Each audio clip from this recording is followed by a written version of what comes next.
दिल्ली से बाहर वालों का इलाज नहीं कर पाएंगे, ये कहने की नौबत क्यों आई जब तैयारी पूरी थी? संजय जी। देखिए, बिल्कुल आपने सही कहा कि तैयारी पूरी थी और तैयारी पूरी है।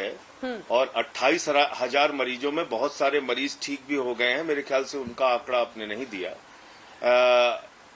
आज दिल्ली के अंदर 9,000 बेड सुरक्षित हैं, जिसमें से अभी भी लगभग 3,500 बेड अस्पतालों में, अलग अलग अस्पतालों में खाली हैं। हाँ। जिसमें प्राइवेट हॉस्पिटल भी है, जिसमें दिल्ली के सरकारी हॉस्पिटल भी हैं, और साथ ही साथ आने वाले दिनों में हम होटल्स को, बैंक्वेट हॉल्स को, जरूरत पड़ी तो स्टेडियम को, इनको भी हॉस्पिटल में कन्वर्ट करेंगे। ये पहले भी मुख्यमंत्री जी बता चुके हैं। तो हम बेड की कहीं कमी लोगों के लिए नहीं आने देंगे, ऑक्सीजन की कमी, वेंटिलेटर की कमी नहीं आने देंगे।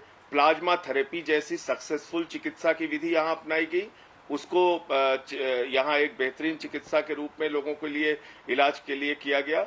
इसके साथ साथ दिल्ली के अंदर जितने भी आज की तारीख में प्राइवेट हॉस्पिटल के द्वारा बेड की ब्लैक मार्केटिंग की जा रही है और लोगों को मना किया जा रहा है, एडमिशन नहीं किया जा रहा है, उन पे कार्रवाई भी हमारी सरकार कर रही है। एक प्राइवेट हॉस्पिटल के खिलाफ एफआईआर भी हुई।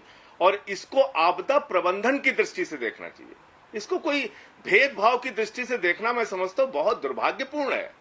आज एक विशेष परिस्थिति में, और बार बार केजरीवाल जी ने और दिल्ली सरकार ने और हम लोगों ने कहा, मैं खुद उत्तर प्रदेश से आता हूं, यहां पर रहने वाले यूपी, बिहार, हरियाणा, कर्नाटक, तमिलनाडु के लोग इमरजेंसी सिचुएशन में कहां जाएंगे? उनको अगर जरूरत पड़ेगी बेड की तो वो कहां जाएंगे? संजय जी, एक काउंटर क्वेश्चन है। 8 अप्रैल को जो अरविंद केजरीवाल जी ने कहा था वो हमने आपको सुना दिया। ये लॉकडाउन का पूरा पीरियड हम इस्तेमाल कर रहे हैं तैयारियां पूरी करने के लिए, ये आप बताते रहे। अगर आपकी बात पर विश्वास करें जो आप पहले कह रहे थे, तो फिर ये नौबत क्यों आई, ये समझना चाह रहे हैं। क्या हुआ? क्या आसपास के राज्यों से यहाँ पर बहुत ज्यादा लोग आने लगे? कुछ आपको कुछ दलील तो देनी होगी ना सर, इतने बड़े फैसले के पीछे। मुझे नहीं लगता कि विश्व में कहीं पर ऐसा एग्जाम्पल होगा जब कोई राज्य ये बोले, एक सेकंड सर, सवाल पूरा होने दीजिए। जब कोई राज्य ये बोले कि हम सिर्फ अपने ही राज्यों के मरीजों का, एक ऑर्डर के साथ कि सिर्फ हम अपने ही राज्य के मरीजों का इलाज करेंगे। बहुत बड़ा फैसला है ये, इसके पीछे की वजह बताइए। जब तैयारी पूरी है, आप अभी भी कह रहे हैं 4,500 बेड्स खाली है, फिर क्यों ऐसा कर रहे हैं? विश्व में एक उदाहरण आप बता दीजिए, विश्व में एक उदाहरण बता दीजिए। दिल्ली एनसीआर में दिल्ली से हरियाणा जाने का रास्ता खुदवा दिया गया। खट्टर साहब ने कहा हम यहां पे कोरोना संक्रमित लोग आ रहे हैं दिल्ली से, हम इनको घुसने नहीं देंगे।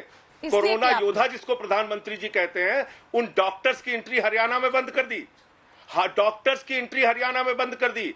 गाजियाबाद में डॉक्टर्स की एंट्री बंद कर दी। नोएडा में दिल्ली के मरीज तो क्या, दिल्ली के लोगों की एंट्री बंद कर दी। नोएडा से दिल्ली में एक मां को 7 महीने का अपना बच्चा जो उसका अपोलो में एडमिट था, दूध पिलाने के लिए आना था, उसको आने नहीं दिया गया। ये कहीं सुना है आपने? हमने तो एक, आपको पूरी बात आप सुन लेंगे तो चीजें समझ में आ जाएंगी। हमारे तैयारी में, फिर मैं दोहरा रहा हूं, कोई कमी नहीं है।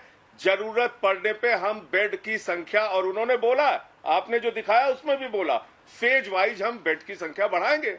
हम उस पर पूरी तरीके से कायम है, हम उसको बढ़ाते जाएंगे। जैसे जैसे जरूरत पड़ेगी वैसे वैसे हम बेड की संख्या दिल्ली में बढ़ाएंगे। आज की तारीख में 3,500-4 हजार बेड हमारे पास अभी भी खाली हैं हॉस्पिटल में। जहां प्रॉब्लम आ रही है उस पर कार्रवाई करने का काम हम कर रहे हैं। अब आपने सवाल ये जो पूछा कि हमने दिल्ली से बाहर के लोगों का एडमिशन बंद क्यों किया, आज अगर दिल्ली के रहने वाले यूपी, बिहार, हरियाणा, कर्नाटक के लोगों को कोई तकलीफ होती है, इमरजेंसी होती है, उनको बेड कहां से मिलेगी? 10,000 सेंट्रल गवर्नमेंट के हॉस्पिटल के बेड सभी लोगों के लिए ओपन है। सारे प्राइवेट हॉस्पिटल में क्रिटिकल केसेस के लिए, ऑपरेशन से लेके इलाज के लिए, सारे लोगों के लिए, सबके लिए, पूरे देश के लिए ओपन है। हमने कौन सा भेदभाव कर दिया? अगर यहां रहने वालों की चिंता करना भेदभाव है तो इससे ज्यादा तो दुर्भाग्यपूर्ण कुछ नहीं हो सकता। अगर अस्पतालों में भीड़ बढ़ जाएगी, केसेस दिल्ली में बढ़ जाएंगे, डेथ बढ़ जाएगी।